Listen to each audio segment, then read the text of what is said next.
कि सॉल्यूशन के अंदर कंसंट्रेशन को कैसे मेजर किया जाता है और आइडियल सॉल्यूशन किसे कहा जाता है। आइडियल सॉल्यूशन के बारे में हमने आपसे ये कहा था, ऐसे सॉल्यूशन जो रोल्स लॉ को फॉलो करते हैं उन्हें आइडियल सॉल्यूशन कहा जाता है। और आइडियल सॉल्यूशन कोई भी 100% नहीं होता, लेकिन सॉल्यूशन नियरली आइडियल बिहेव करते हैं अगर उनकी पोलैरिटी सेम होती है। और इसके अंदर हमने आपको बताया था, अगर मिक्सचर ऑफ हाइड्रोकार्बन है या नेबरिंग हैलोजन के कंपाउंड हैं या नॉन पोलर कंपाउंड हैं, ऐसे सभी कंपाउंड आइडियल सॉल्यूशन की तरह बिहेव कर सकते हैं या नियरली आइडियल उनको कहा जाएगा। आज लास्ट में कुछ क्वेश्चन सॉल्व करेंगे, वहां के लिए इस बात को याद रखिएगा। अब जानिए नॉन आइडियल सॉल्यूशन का मीनिंग क्या हुआ, नॉन आइडियल सॉल्यूशन कितने तरह के हैं, आइए जरा इसको समझते हैं। आइए दोस्तों, हम जानते हैं नॉन आइडियल सॉल्यूशन के बारे में। ना नॉन आइडियल सॉल्यूशन को जानने के लिए समझ लीजिए कि आपके पास कंटेनर जिसमें एक में A प्रेजेंट है, दूसरे कंटेनर में B प्रेजेंट है। अब जब आप A और B को आपस में मिलाएंगे तो इनके बीच के फोर्स ऑफ अट्रैक्शन टूटेंगे, नए अट्रैक्शन बनेंगे। अब दो काम हो सकते हैं, दो काम ये हो सकते हैं कि जो नए फोर्स ऑफ अट्रैक्शन बने वो या तो बहुत स्ट्रांग हो सकते हैं, इनके कंपैरिजन में ज्यादा स्ट्रांग हो सकते हैं, या फिर ऐसा हो सकता है नए फोर्स ऑफ अट्रैक्शन यहां पे वीक हो सकते हैं। आइडियल सॉल्यूशन में तो फोर्सेस ऑफ अट्रैक्शन आइडेंटिकल थे, लेकिन नॉन आइडियल सॉल्यूशन में या तो नए बनने वाले फोर्सेस ऑफ अट्रैक्शन स्ट्रांग हो सकते हैं या वीक हो सकते हैं, दोनों में से कुछ भी एक हो सकता है। तो मैं यहां पर ये कह सकता हूं, solvent solvent solute solute interaction is not identical to that of solvent solute interaction. कि पुराने बॉन्ड की जो स्ट्रेंथ थी वैसी स्ट्रेंथ यहां पे नहीं होगी, और जब इनके फोर्सेस ऑफ अट्रैक्शन सेम नहीं होंगे तो हम कहते हैं ऐसे सॉल्यूशन रोल्स लॉ को ओबे नहीं करते, और ऐसे सॉल्यूशन को नॉन आइडियल सॉल्यूशन कहा जाता है।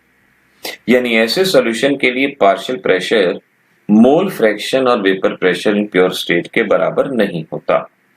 तो अगर मैं आपसे पूछूं what is the cause of non ideality of the solution, solution के नॉन आइडियल होने का कारण क्या है, तो ये जवाब है due to different forces of attraction between solvent and solute particle as compare to solvent solvent and solute solute particle. अब देखिए, अगर टूटने वाले बॉन्ड स्ट्रांग होंगे, बनने वाले बॉन्ड वीक होंगे या और ज्यादा स्ट्रांग होंगे, तो यहां कुछ ना कुछ एनर्जी का चेंज होगा। सपोज हम ये कहते हैं जो बॉन्ड टूटे वो वीक थे, इन्हें तोड़ने में 40 किलो जूल एनर्जी देनी पड़ी, और जो नए बॉन्ड बने वो स्ट्रांग हैं, यहां पर एनर्जी रिलीज हुई, और बॉन्ड जब बनता है तो एनर्जी ज्यादा रिलीज होती है। अगर तोड़ने में 40 किलो जूल लगी और निकली अगर 60 किलो जूल, तो एंथैल्पी चेंज तो हो ही गया। ऐसे ही अगर ये बॉन्ड हैं, इनसे वीक बॉन्ड यहां पर बने हैं, तो बॉन्ड तोड़ने में ज्यादा एनर्जी निकलेगी और बाहर कम निकलेगी। यानी हम कुछ भी कह लें, यहां पर कहीं ना कहीं कुछ ना कुछ एनर्जी चेंज जरूर होगा। यानी डेल्टा एच मिक्सिंग जीरो नहीं होगा, ये कुछ ना कुछ जरूर होगा। ऐसे ही अगर बनने वाले स्ट्रॉन्ग बॉन्ड स्ट्रॉन्ग होंगे तो वॉल्यूम डिक्रीज हो जाएगा, मॉलिक्यूल पास पास आ जाएंगे। अगर वीक होंगे तो वॉल्यूम इंक्रीज हो जाएगा, मॉलिक्यूल दूर दूर। तो हम कहेंगे यहाँ डेल्टा वी मिक्सिंग भी जीरो नहीं होगा। आइडियल में क्या था, डेल्टा एच मिक्सिंग भी जीरो था, डेल्टा वी मिक्सिंग भी, लेकिन यहाँ नहीं होगा। तो ऐसे सॉल्यूशन के बारे में इन तीन चीजों को अच्छे से याद कर लीजिए कि डेल्टा वी मिक्सिंग जीरो नहीं है, डेल्टा एच मिक्सिंग जीरो नहीं है, फोर्सेस ऑफ अट्रैक्शन आइडेंटिकल नहीं है। अगर आपसे पूछ लें कि बताइए नॉन आइडियल सॉल्यूशन में वॉल्यूम क्यों बढ़ता है, तो आपका जवाब फोर्सेस ऑफ अट्रैक्शन पे। क्यों घटता है, तो जवाब फोर्सेस ऑफ अट्रैक्शन पे। तो इस तरह से अपने इस पॉइंट को आपने थोड़ा सा यहाँ पर याद रखना है, थोड़ा सा यहाँ समझना है। नॉन आइडियल सॉल्यूशन होते हैं दो तरह के, एक वो जहां फोर्स ऑफ अट्रैक्शन बढ़ता है और एक वो जहां फोर्स ऑफ अट्रैक्शन घटता है। आइए जरा इनको अलग अलग समझते हैं। सबसे पहले है non ideal solution showing positive deviation. Non ideal solution showing positive deviation, देखिए इसका मीनिंग क्या होगा। पॉजिटिव डेविएशन का मतलब जानते हैं। सपोज ए और ए, और यहां है बी और बी, सॉल्वेंट और सॉल्यूट ये हैं। जब इनको आपस में मिलाएंगे पुराने बॉन्ड टूटेंगे, और सपोज नए बॉन्ड बनते हैं वो वीक फोर्सेस ऑफ अट्रैक्शन हैं, और वीक फोर्सेस ऑफ अट्रैक्शन होंगे तो बॉन्ड लेंथ ज्यादा होगी। तो हम कहते हैं solvent solute forces of attraction या solute solute solvent solvent forces of attraction are more than solvent solute forces of attraction, ऐसा कह सकते हैं। अब आप जान लीजिए, जब नए फोर्सेस वीक होंगे तो वॉल्यूम बढ़ेगा, अगर वॉल्यूम बढ़ेगा तो डेल्टा वी मिक्सिंग क्या होगी, पॉजिटिव होगी। अगर वॉल्यूम बढ़ेगा तो डेल्टा वी मिक्सिंग यहाँ पे पॉजिटिव होगी, इस बात को ध्यान रखिएगा। अब सपोज ये बॉन्ड स्ट्रॉन्ग है, ये स्ट्रॉन्ग है और ये वीक है, तो बॉन्ड तोड़ने में हमें ज्यादा एनर्जी देनी पड़ेगी। सपोज आपको बॉन्ड तोड़ने में एनर्जी देनी पड़ी 100 किलो जूल, और ये वीक बॉन्ड है, इन वीक बॉन्ड के टूटने में एनर्जी बाहर निकली 60 किलो जूल। जानते हो ना, जब एनर्जी बाहर निकलती है तो नेगेटिव साइन होता है। तो नेट रिजल्ट क्या हुआ, +100 -60, नेट हमारे पास क्या आएगा, +40। तो हम कहेंगे डेल्टा एच मिक्सिंग यहाँ पे पॉजिटिव होगा, डेल्टा एच मिक्सिंग पॉजिटिव। और ये तो हमने बता ही दिया कि जो फोर्सेस ऑफ अट्रैक्शन है वो यहाँ पर स्ट्रॉन्ग होंगे। Solvent solvent solute solute forces of attraction, solvent solute forces of attraction से ज्यादा होंगे, यानी नए फोर्सेस ऑफ अट्रैक्शन वीक होंगे। और हमने आपको सिखाया था अगर फोर्सेस ऑफ अट्रैक्शन जितने ज्यादा होते हैं, इंटरमॉलिक्यूलर फोर्सेस ऑफ अट्रैक्शन जितने ज्यादा होते हैं, वेपर प्रेशर उतना कम होता है। तो क्योंकि यहाँ पर फोर्सेस ऑफ अट्रैक्शन वीक हैं तो वेपर प्रेशर ज्यादा होगा। तो अब डेफिनेशन जानिए। हम कहते हैं ऐसे सॉल्यूशन जहां partial pressure of each component is found to be greater than expected from Raoult's law. Raoult's law ये कहता था कि पार्शियल प्रेशर इसके बराबर होना चाहिए, लेकिन क्योंकि यहां पर फोर्सेस ऑफ अट्रैक्शन वीक हो जाते हैं, पार्शियल प्रेशर बढ़ जाता है। PA is greater than XA into PA not, इस तरह से इसको कहा जाता है। तो इस बारे में इस बात को आपने याद रखना है कि ऐसे सॉल्यूशन जहां पार्शियल प्रेशर रोल्स लॉ से जितना एक्सपेक्ट करते हैं उससे ज्यादा आता है, delta H mixing positive, delta we mixing positive. अगर आपसे पूछें कि बताइए डेल्टा एच मिक्सिंग पॉजिटिव क्यों होता है, तो आप यही कहेंगे क्योंकि force of attraction between solvent and solute are weaker as compare to solvent solvent solute solute. Delta H mixing positive क्यों होता है, तो ये भी आपका जवाब यहीं से आएगा। अब जरा बहुत ध्यान से एक पीएक्स डायग्राम की तरफ ध्यान देंगे। पीएक्स डायग्राम हमने रोल्स लॉ के अंदर भी सिखाया था। देखिए यहाँ पर एक्स एक्सिस पे मोल फ्रैक्शन, वाई एक्सिस पे वेपर प्रेशर। सपोज आपके पास सिर्फ और सिर्फ ए है, तो जो भी प्रेशर होगा वो किसका होगा, ए का होगा। और यहां से यहां पर हम आगे बढ़ेंगे। देखिए यहाँ एक्स ए, इसको हम मान लेते हैं 1, मोल फ्रैक्शन ऑफ ए 1 है, तो जो भी प्रेशर होगा सिर्फ और सिर्फ ए का होगा। यहां से यहां तक जाएंगे, ए का अमाउंट डिक्रीज होगा, लेट इट इज 0, तो हम कहेंगे जो भी प्रेशर है ए का। अब अगर ये रोल्स लॉ को ओबे करता तो हमने आपको ग्राफ सिखाया था किस तरह का होता, ग्राफ हमारा इस तरह का होता अगर ये रोल्स लॉ को ओबे करता। लेकिन यहां पर क्या हुआ, partial pressure is found to be greater, जितना होना चाहिए था उससे ज्यादा होता है, हमारा ग्राफ इस तरह से शिफ्ट हो जाएगा।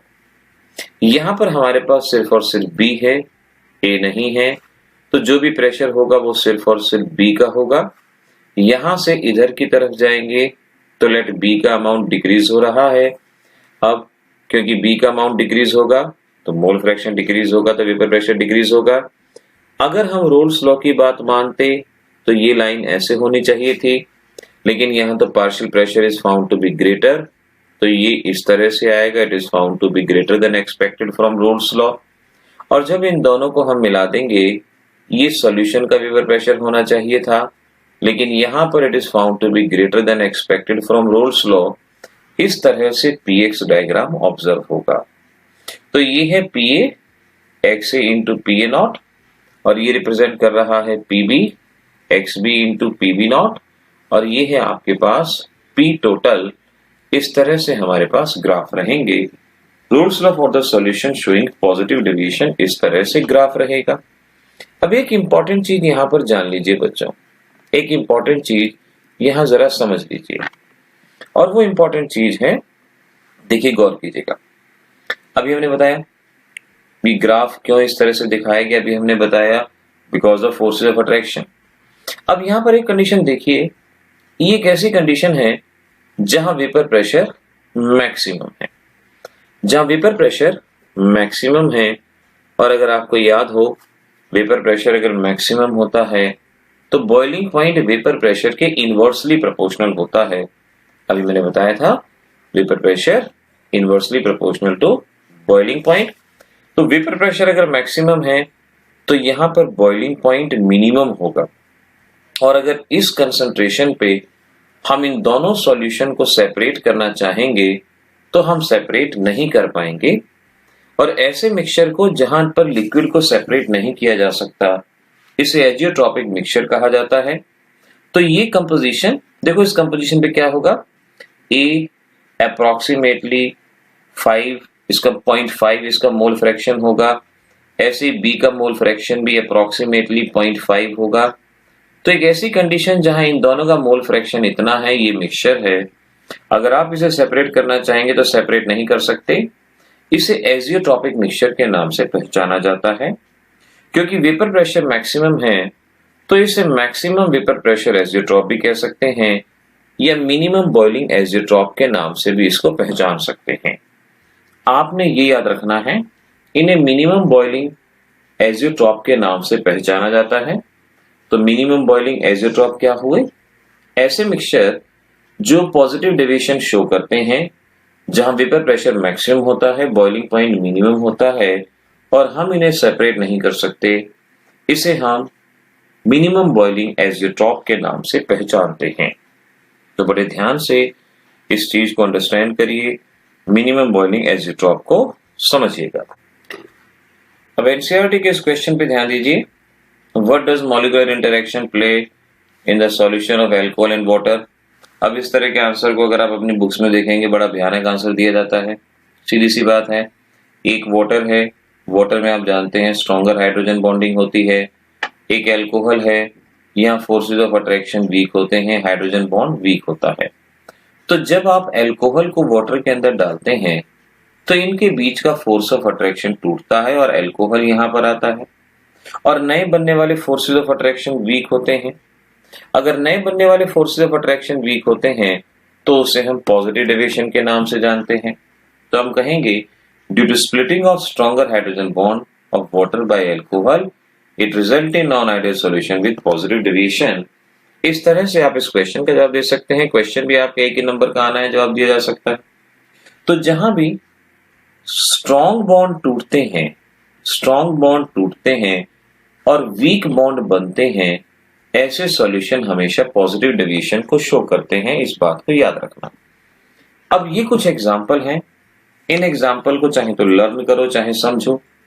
मैंने कहा था जहां स्ट्रॉन्ग बॉन्ड टूटते हैं, जैसे H2O और ROH का मिक्सचर होगा, इसमें फोर्स ऑफ अट्रैक्शन स्ट्रॉन्ग है तो स्ट्रॉन्ग बॉन्ड टूटेंगे, और जहां भी स्ट्रॉन्ग बॉन्ड टूटते हैं वहां पॉजिटिव डेविएशन। इसमें हाइड्रोजन बॉन्ड है, इसमें नहीं है, तो जब ईथर को एल्कोहल में मिलाएंगे तो इसके स्ट्रॉन्ग बॉन्ड टूटेंगे, तो यहाँ पर भी क्या होगा, पॉजिटिव डेविएशन। वाटर में ईथर को मिलाएंगे, यहाँ हाइड्रोजन बॉन्ड है, यहाँ पर नहीं है, तो स्ट्रॉन्ग फोर्सेज ऑफ अट्रैक्शन टूटेंगे। यहाँ भी वाटर में हाइड्रोजन बॉन्ड है, यहाँ नहीं है, तो जब इसको मिलाएंगे तो स्ट्रॉन्ग अट्रैक्शन टूटेंगे। यहाँ भी स्ट्रॉन्ग अट्रैक्शन स्प्लिट होंगे, यहाँ भी स्ट्रॉन्ग अट्रैक्शन स्प्लिट होंगे। तो जहां भी दो लिक्विड को मिलाने पे स्ट्रॉन्ग अट्रैक्शन टूटते हैं, नए अट्रैक्शन वीक होते हैं, ऐसे सॉल्यूशन पॉजिटिव डेविएशन को शो करते हैं। इस पॉइंट को हमेशा बच्चों याद रखिएगा। अब जान लीजिए non ideal solution showing negative deviation, ये तो था पॉजिटिव, और अब बात करते हैं नेगेटिव डेविएशन की। देखिए इस बात को कैसे याद रखेंगे। नाउ सपोज अब हम कहते हैं कि भाई ये है आपके पास ए और ए, इनके बीच में फोर्स ऑफ अट्रैक्शन, बी और बी, इनके बीच में फोर्स ऑफ अट्रैक्शन।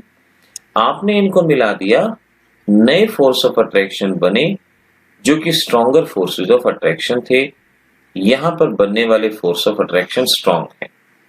तो सॉल्वेंट सॉल्वेंट, सॉल्यूट सॉल्यूट के फोर्स ऑफ अट्रैक्शन वीक है, सॉल्वेंट सॉल्यूट और सॉल्यूट के फोर्स ऑफ अट्रैक्शन स्ट्रॉन्ग है। तो जब नए अट्रैक्शन स्ट्रॉन्ग होंगे तो मॉलिक्यूल पास पास आएंगे, और अगर मॉलिक्यूल पास पास आएंगे तो वॉल्यूम डिक्रीज होगा, यानी डेल्टा वी मिक्सिंग वहां पे नेगेटिव होगा। इस तरह से कहा जाएगा नेगेटिव होगा। अब ये फोर्स ऑफ अट्रैक्शन वीक है, इनको तोड़ने में कम एनर्जी देनी पड़ेगी।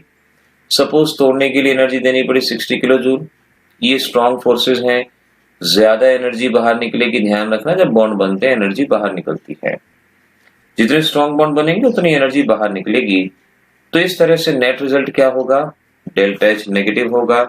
तो हम कहेंगे डेल्टा एच मिक्सिंग यहाँ पे नेगेटिव होता है। और फोर्सेस ऑफ अट्रैक्शन तो हमने बता ही दिया, solvent solvent, solute solute forces of attraction are weak as compare to solvent solute forces of attraction. इस तरह के सॉल्यूशन को हम non ideal solution showing negative deviation के नाम से पहचानते हैं। दोनों नेगेटिव है ना, तो नेगेटिव, दोनों पॉजिटिव हो तो पॉजिटिव। अब क्योंकि यहाँ फोर्स ऑफ अट्रैक्शन ज्यादा है, तो मैंने बताया था vapour pressure is inversely proportional to intermolecular force of attraction. Force of attraction ज्यादा होंगे तो वेपर प्रेशर कम होगा। रोल्स लॉ ने कहा था कि पार्शियल प्रेशर इनके बराबर होना चाहिए, लेकिन क्योंकि यहाँ पर फोर्सेस ऑफ अट्रैक्शन ज्यादा हैं तो पार्शियल प्रेशर इसके बराबर नहीं होगा, पार्शियल प्रेशर कम होगा as expected from the Raoult's law. तो हम इस तरह के सॉल्यूशन को डिफाइन करते हैं कि ऐसे सॉल्यूशन जहां पार्शियल प्रेशर रोल्स लॉ की एक्सपेक्टेशन से कम है, ऐसे सॉल्यूशन को non ideal solution showing negative deviation कहा जाता है। इस तरह से बच्चों non ideal solution showing negative deviation का कंसेप्ट हमें जान लेना है। कोशिश कीजिए अगर आप इसका ग्राफ भी सीख पाए तो बहुत अच्छा है। आइए मैं यहाँ पर ग्राफ के बारे में एक बार बात कर लूं कि इसका ग्राफ किस तरह से होगा। जैसा कि अभी हमने आपको सिखाया था कि पीएक्स डायग्राम कहा जाता है इसको। नाउ सपोज ये है आपका पीएक्स डायग्राम, यहां सिर्फ और सिर्फ ए है, तो जो भी प्रेशर होगा वो ए का होगा। यहां पर आते आते ए डिक्रीज हो जाएगा। तो रोल्स के अकॉर्डिंगली होना ये चाहिए था कि अगर ए का अमाउंट डिक्रीज हो रहा है तो इसका प्रेशर भी डिक्रीज होगा। यहाँ ए मैक्सिमम है तो ए का प्रेशर है, यहाँ ए जीरो है तो pressure zero. But Raoult's law के accordingly partial pressure is less than as expected from Raoult's law. तो इतना ना हो कि इस तरह से रिप्रेजेंट हो जाएगा। यहाँ पर सिर्फ और सिर्फ बी है तो जो भी प्रेशर होगा वो बी का होगा। यहाँ आते आते बी डिक्रीज हो जाएगा। देखिए ये गया था डिक्रीज हुआ, ये बी डिक्रीज हुआ। तो रोल्स के अकॉर्डिंगली तो ये ऐसे होना चाहिए था, लेकिन अब partial pressure is less then, तो लेस देन कहा तो ये ऐसे हो जाएगा। टोटल सॉल्यूशन में ऐसे होना चाहिए था, लेकिन since it is less then expected from Raoult's law, इस तरह से हम इसको बता सकते हैं। यहां हम देख सकते हैं एक ऐसी कंडीशन है जब टोटल प्रेशर या टोटल वेपर प्रेशर सबसे कम है। वेपर प्रेशर अगर कम होता है तो बॉइलिंग पॉइंट ज्यादा होता है। यहां पर वेपर प्रेशर कम है, यानी ये कंपोजिशन यहां पर कुछ ए होगा कुछ बी होगा। इस कंपोजिशन पे अगर हम लिक्विड को डिस्टिलेशन के जरिए सेपरेट करना चाहें तो सेपरेट नहीं कर सकते। इसे हम मिनिमम वेपर प्रेशर एजियोट्रॉप कहते हैं। यह वेपर प्रेशर मिनिमम होगा तो बॉइलिंग पॉइंट मैक्सिमम होगा। तो इसे हम एक और नाम से जान सकते हैं, इसे मैक्सिमम बॉइलिंग एजियोट्रॉप के नाम से पहचाना जा सकता है। तो एजियोट्रॉप का मतलब क्या हुआ था, शायद याद होगा आपको, ऐसे लिक्विड जिन्हें डिस्टिलेशन से सेपरेट नहीं कर सकते, जहां पर वेपर प्रेशर मिनिमम हो बॉइलिंग पॉइंट मैक्सिमम हो, उसे मैक्सिमम बॉइलिंग एजियोट्रॉप कहते हैं। और ये सॉल्यूशन शोइंग नेगेटिव डेविएशन में आता है। और सॉल्यूशन शोइंग पॉजिटिव डेविएशन में क्या था, मिनिमम बॉइलिंग एजियोट्रॉप वहां पर आपको दिया गया था। अब अगर मैं आपसे क्वेश्चन पूछता हूं, बताइए सॉल्यूशन आइडियल बिहेवियर से डेविएशन क्यों शो करते हैं। देखो आइडियल सॉल्यूशन वो थे जहां solvent solvent, solute solute attraction solvent solute के बराबर थे। लेकिन अगर ये फोर्सेस ऑफ अट्रैक्शन आइडेंटिकल नहीं होंगे तो सॉल्यूशन आइडियल नहीं होगा, वहां पे डेविएशन होगा। तो हम कहेंगे because of different force of attraction between solvent and solute as compare to solvent solvent and solute solute. ऐसे ही अगला क्वेश्चन देखिए, सॉल्यूशन नेगेटिव डेविएशन क्यों शो करते हैं? नेगेटिव डेविएशन क्यों शो करते हैं? वॉल्यूम डिक्रीज क्यों होता है? तो हमने बताया था कि अगर नए फोर्सेस ऑफ अट्रैक्शन स्ट्रांग होंगे तो पार्टिकल पास पास आ जाएंगे और इस वजह से वहां पे नेगेटिव डेविएशन। तो आप कहेंगे because solvent solute forces of attraction are stronger as compare to solvent solvent and solute solute. इस तरह से आपका ये क्वेश्चन सॉल्व हो जाएगा। अब देखिए जरा इस क्वेश्चन को ध्यान से देखिए, सॉल्व करने की कोशिश कीजिए, बताइए क्या जवाब यहां पर आ सकता है। 10 ml of liquid A on mixing 12 ml of liquid B, evolution of 12 kilojoule of heat, which type of solution? Data given तो है लेकिन करें तो क्या करें? ध्यान से देखिए, इवोल्यूशन ऑफ हीट, जब हीट निकलती है तो नेगेटिव साइन होता है, और अगर नेगेटिव साइन है तो कुछ सोचना ही नहीं है, it is the non ideal solution showing negative deviation. ये आपका जवाब आएगा। इस तरह से आपने इस टाइप के सॉल्यूशन का जवाब देना है। अभी हमने आपको ग्राफ के थ्रू बताया था कि वेपर प्रेशर मिनिमम होगा, बॉइलिंग पॉइंट मैक्सिमम होगा, इन्हें मैक्सिमम बॉइलिंग आइसोटोप कहा जाता है। ये कुछ एग्जाम्पल यहां पर याद रखिएगा, अगर समझ के कर सकते हैं समझ के करिए, नहीं तो याद जरूर रखिएगा, स्क्रीनशॉट ले लीजिएगा, इसका काम की चीज है, एग्जाम में आपसे पूछी जाती है और आपको ये चीज अच्छे से लर्न रहनी चाहिए, आपको आनी चाहिए, जरूरी है आपके लिए। और दोस्तों अब बारी है कुछ मल्टीपल चॉइस क्वेश्चन को सॉल्व करने की। इन मल्टीपल चॉइस क्वेश्चन को ध्यान से पढ़िएगा, समझिएगा, हो सके तो मुझसे पहले ही सॉल्व कीजिएगा और अपने आंसर को फटाफट डिस्क्रिप्शन के अंदर लिखते जाइए। एमसीक्यूज का नाम लेके ऐसे ही आपको खुश होना चाहिए। कुछ मल्टीपल चॉइस क्वेश्चन को सॉल्व करते हैं, देखते हैं आप किस हद तक यहाँ पे जवाब दे पाते हैं। चलिए, ये है पहला क्वेश्चन, पढ़िए, बताइए क्या होगा। N aqua solution of methanol has vapour pressure. Vapour pressure में मैंने आपको बताया था इंटरमॉलिक्यूलर फोर्सेज ऑफ अट्रैक्शन के इनवर्सली प्रोपोर्शनल होता है। वेपर अगर फोर्स ऑफ अट्रैक्शन स्ट्रांग होंगे तो वेपर प्रेशर कम होगा। मिथेनॉल आपके पास ये है, वाटर आपके पास ये है, वाटर यहां से भी हाइड्रोजन बॉन्ड बना सकता है, यहां से बना सकता है, यहां से भी और यहां से भी, जबकि मिथेनॉल सिर्फ और सिर्फ इतने पोर्शन से बना सकता है। तो मिथेनॉल में फोर्स ऑफ अट्रैक्शन कम होंगे, अगर फोर्स ऑफ अट्रैक्शन कम होंगे तो वेपर प्रेशर ज्यादा होगा। ऑप्शन नंबर सी करेक्ट रहेगा। सेकंड क्वेश्चन की तरफ ध्यान दीजिए, which of the following statement is correct for solution showing deviation from Raoult's law. Positive deviation का मतलब मैंने सिखाया था अभी आपको, डेल्टा वी भी पॉजिटिव होगा और डेल्टा एच भी पॉजिटिव। ऑप्शन नंबर ए आपका करेक्ट ऑप्शन यहां पर बनता है। ये हो जाएगा आसान सा क्वेश्चन, एक बेसिक डेवलप करने के लिए आपसे दिया गया है।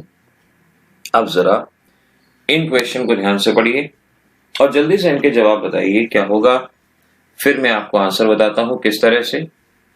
ये आइडियल सॉल्यूशन में मैंने आपको कुछ पॉइंट्स बताए थे, उन पॉइंट्स को ध्यान से देखें। इनमें से कौन आइडियल नहीं होगा? मैंने कहा था मिक्सचर ऑफ हाइड्रोकार्बन आइडियल होता है, नॉन पोलर का मिक्सचर आइडियल होता है, और उसके साथ साथ मैंने कहा था नेबरिंग हैलोजन का मिक्सचर आइडियल होता है। तो यहां पर ये आपके एक तरह से सेम हैलोजन के कंपाउंड हैं, ये आइडियल होगा। ब्रोमीन आयोडीन नेबर हैं, ये आइडियल होगा। मिक्सचर ऑफ हाइड्रोकार्बन आइडियल होगा। तो ये आपका ऑप्शन है जो आइडियल सॉल्यूशन नहीं होगा, ये जवाब आएगा। Binary solution of ethanol and n-heptane is an example. अब देखिए जरा, इथेनॉल के अंदर हाइड्रोजन बॉन्ड होती है, हेप्टेन में नहीं, यानी जब हेप्टेन को इथेनॉल में मिलाएंगे तो हाइड्रोजन बॉन्ड टूटेगा, और जब भी फोर्स ऑफ अट्रैक्शन स्ट्रॉन्गर टूटते हैं तो वहां हमेशा positive deviation. Option number B आपका जवाब रहेगा इस केस में। अब जरा नेक्स्ट क्वेश्चन की तरफ ध्यान दीजिए। Solution A and B, 0.2 mole fraction of A, total vapour pressure इतना, प्योर ए एंड बी इतना, will it show. Will it show अब आपको बताना है ये पॉजिटिव डेविएशन शो कर रहा है या नेगेटिव डेविएशन शो कर रहा है। ध्यान रखिए, partial pressure is found to be greater than और लेस देन, इस तरह से आपको कराया था। पॉजिटिव डेविएशन में partial pressure is found to be greater than negative deviation में लेस देन, यहां पर पार्शियल प्रेशर आपका 125 और यहां कम हो गया डिग्री। अब आप इस तरह से अंदाजा लगा सकते हैं और उसी तरह से आपका जवाब बनेगा। ध्यान से, solution A and B, 0.2 mole fraction of A found to be total vapour pressure इतना, pure A and pure B इनका वेपर प्रेशर 100 एंड 150, यानी आपके पास जो रिएक्टेंट हैं उनका वेपर प्रेशर है 250 और सॉल्यूशन का है 125। वेपर प्रेशर डिक्रीज हुआ और वेपर प्रेशर अगर डिक्रीज हुआ यानी फोर्स ऑफ अट्रैक्शन बढ़ गई, यानी कैसा डेविएशन आया, नेगेटिव डेविएशन। ये आपका जवाब आएगा। Last question, all form ideal solution except, ideal का पहचान बताई थी आपको, दोनों के दोनों हाइड्रोकार्बन आइडियल होंगे, क्लोरीन ब्रोमीन नेबर हैं ये आइडियल होंगे, ब्रोमीन आयोडीन नेबर हैं ये आइडियल होंगे, आयोडीन और OH यहां पर हाइड्रोजन बॉन्ड होगा तो ये नॉन आइडियल होगा, आइडियल नहीं होगा। ऑप्शन नंबर डी आपका करेक्ट आंसर बनता है। तो इस तरह से बच्चों ये सभी topic roles law, ideal solution theoretical जरूर हैं, बट इस पे क्वेश्चन लगातार बनते आए हैं। इनकी प्रैक्टिस अच्छे ढंग से करनी पड़ती है, बहुत अच्छे से करनी पड़ती है। टॉपिक है इंपॉर्टेंट, तो ध्यान से इनको करते रहिएगा। कॉलिगेटिव प्रॉपर्टी, कॉलिगेटिव प्रॉपर्टी ऐसी प्रॉपर्टी है जो नंबर ऑफ सॉल्यूट पार्टिकल पे डिपेंड करती हैं, या हम ये कहें कि ऐसी प्रॉपर्टी जो number of non volatile solute particle पे डिपेंड करती हैं। अगर थर्मोकेमिस्ट्री आपको याद हो, थर्मोडायनेमिक्स भी कहा जाता है, वहां पर हमने मैक्रोस्कोपिक प्रॉपर्टीज को पढ़ा था। मैक्रोस्कोपिक प्रॉपर्टीज का मतलब ऐसी प्रॉपर्टी जो नंबर ऑफ पार्टिकल पे डिपेंड करती हैं। उसी तरह से कॉलिगेटिव प्रॉपर्टी ऐसे सॉल्यूशन की प्रॉपर्टीज हैं जिसमें नॉन वोलेटाइल सॉल्यूट होता है और ये number of non volatile solute के ऊपर डिपेंड करती हैं, और ये हैं 4 तरह की। आइए जानते हैं इनके बारे में। बच्चों, हम समझते हैं कॉलिगेटिव प्रॉपर्टी का कंसेप्ट। कॉलिगेटिव प्रॉपर्टीज चैप्टर का एक बहुत ही ज़्यादा इंपॉर्टेंट एस्पेक्ट है। न्यूमेरिकल जनरली इसी टॉपिक में से आता है। जब इस टॉपिक को वांट ऑफ फैक्टर के साथ कंबाइन कर दिया जाता है तो इसका एक इम्पॉर्टेंट न्यूमेरिकल आपके लिए बनता है। आइए जानते हैं वो इम्पॉर्टेंट न्यूमेरिकल किस तरह से तैयार होगा। नाउ कॉलिगेटिव प्रॉपर्टी का मतलब हुआ ऐसी प्रॉपर्टी जो नंबर ऑफ सॉल्यूट पार्टिकल के ऊपर डिपेंड करती हैं। These are those properties which depends upon number of particles present in the solution, इसमें कॉलिगेटिव प्रॉपर्टी कहा जाता है।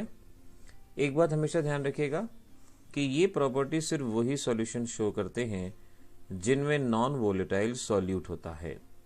जिनमें नॉन वोलेटाइल सॉल्यूट होता है सिर्फ उसी तरह के सॉल्यूशन ऐसी प्रॉपर्टी को शो करते हैं, अदरवाइज ऐसी प्रॉपर्टी को नहीं शो किया जाता। तो हम कहेंगे इस तरह की प्रॉपर्टीज की पहली कंडीशन ये होगी, solution should contain non volatile solute. ये पहली कंडीशन आपको क्लास 11 थर्मोडायनेमिक्स से याद होगा। ऐसी प्रॉपर्टी जो नंबर ऑफ पार्टिकल पर डिपेंड करती हैं उन्हें मैक्रोस्कोपिक प्रॉपर्टी भी कहा जाता है। उसी तरह से यहाँ पर ये मैक्रोस्कोपिक प्रॉपर्टी भी हैं, लेकिन इनको सिर्फ और सिर्फ non volatile solute containing solution ही शो करते हैं, बाकी नहीं शो करते। इस कंडीशन को याद रखेंगे। जनरली कहा जाता है कि इस तरह की प्रॉपर्टी को वही सॉल्यूट फॉलो करते हैं जिनमें ना तो डिसोसिएशन होता है और ना ही एसोसिएशन होता है। उसी तरह के सॉल्यूशन इनको शो करते हैं। लेकिन आगे आप पढ़ेंगे जब डिसोसिएशन और एसोसिएशन होता है तो हम किस तरह से वांट ऑफ फैक्टर की हेल्प से इनको कॉलिगेटिव प्रॉपर्टी को अप्लाई कर सकते हैं, जानेंगे, धीरे धीरे सीखेंगे अभी इस बात को। अभी तो शुरुआती डेफिनेशन ये आप याद रखिएगा। 4 तरह की कॉलिगेटिव प्रॉपर्टी हैं आपके पास। एक है relative lowering of vapour pressure, elevation in boiling point, depression in freezing point, osmotic pressure. देखिए, इस बात को बिल्कुल हमेशा ध्यान में रखना है कि ये सिर्फ और सिर्फ ऐसे सॉल्यूशन शो करेंगे जिनमें नॉन वोलेटाइल सॉल्यूट प्रेजेंट होगा। नॉन वोलेटाइल सॉल्यूट के एग्जाम्पल आपको जो याद रख लेने हैं वो कौन कौन से रहेंगे, वो आपको हमेशा जो कॉमन एग्जाम्पल हैं, NaCl हो गया आपके पास शुगर हो गया, कार्बोहाइड्रेट हो गया, आपके पास यूरिया हो गया। इस तरह से कुछ एग्जाम्पल्स को आप हमेशा ध्यान रखेंगे। तो देखिए, इसका मतलब क्या हुआ कि अगर पानी के अंदर नॉन वोलेटाइल सॉल्यूट प्रेजेंट है तो उसका वेपर प्रेशर डिक्रीज हो जाएगा, लोअर हो जाएगा, उसका बॉइलिंग पॉइंट एलिवेट हो जाएगा, इंक्रीज हो जाएगा, और उसका फ्रीजिंग पॉइंट डिक्रीज हो जाएगा। इस तरह से याद रखना। जैसे आपसे पूछें कि भाई पानी में हमने शुगर डाल दिया, अब शुगर हमें पता है एक नॉन वोलेटाइल सॉल्यूट होता है, बताओ इसका बॉइलिंग पॉइंट कम होगा या ज़्यादा होगा? तो सीधी सी बात है, नॉन वोलेटाइल सॉल्यूट अगर आपने डाला है तो एलिवेशन इन बॉइलिंग पॉइंट। अब पानी 100 डिग्री पे नहीं, उससे ज़्यादा के टेम्परेचर पे जाके बॉईल होगा। अब आपसे पूछें कि भाई पानी फ्रिज में फ्रीज हो जाता है 0 डिग्री सेंटीग्रेड पे, अगर हम पानी में चीनी डाल देंगे तो क्या होगा? भाई डिप्रेशन इन फ्रीजिंग पॉइंट होगा, उसका फ्रीजिंग पॉइंट कम हो जाएगा। अब वो 0 डिग्री पे नहीं, -2, -1, -3, -4 इस तरह के किसी टेम्परेचर पे फ्रीज होगा, वो नॉर्मल टेम्परेचर पे अब फ्रीज नहीं होगा। तो इस तरह से इन चीज़ों को कोरिलेट करते हुए याद रखना है। ऑस्मोटिक प्रेशर कैसे बढ़ेगा इस बात को याद रखना है। तो शुरुआत के इन क्वेश्चंस को यहाँ से याद रख लीजिएगा। तो देखिए बच्चों, अभी तक हम जान चुके हैं रोल्स लॉ क्या है, ideal solution, non ideal solution, concentration के डिफरेंट मेथड, एजियोट्रॉपिक मिक्सचर किसे कहा जाता है, maximum boiling azeotrope, minimum boiling azeotrope किसे कहते हैं। देखिए, अगर इसके क्वेश्चंस बहुत अच्छे से करने हैं तो इन सभी चीजों को कलेक्टिवली दिमाग में रखना बहुत जरूरी है। आगे हमारे लिए इंपॉर्टेंट टॉपिक आएंगे, अब नॉर्मल मॉलिक्यूलर मास आएगा, उसके अलावा वांटो फैक्टर, उसके बेसिस पे न्यूमेरिकल। अगर आप चाहते हैं इसमें मास्टरी करना तो जरूरी है इन सभी न्यूमेरिकल को लगातार प्रैक्टिस करते रहिए। खासतौर पे मोलैरिटी का formula, elevation in boiling point का फार्मूला, और जो अगली क्लास के अंदर हम आपको समझाने वाले हैं, इन सारी चीजों को बहुत अच्छे से लगातार प्रैक्टिस करते रहिए। अब मिलेंगे अगली क्लास के अंदर और हम कुछ और बहुत ही इंपॉर्टेंट चीजें जैसे कि osmotic pressure, depression, freezing point, इनके बारे में बात करेंगे। तब तक के लिए ऑल द बेस्ट।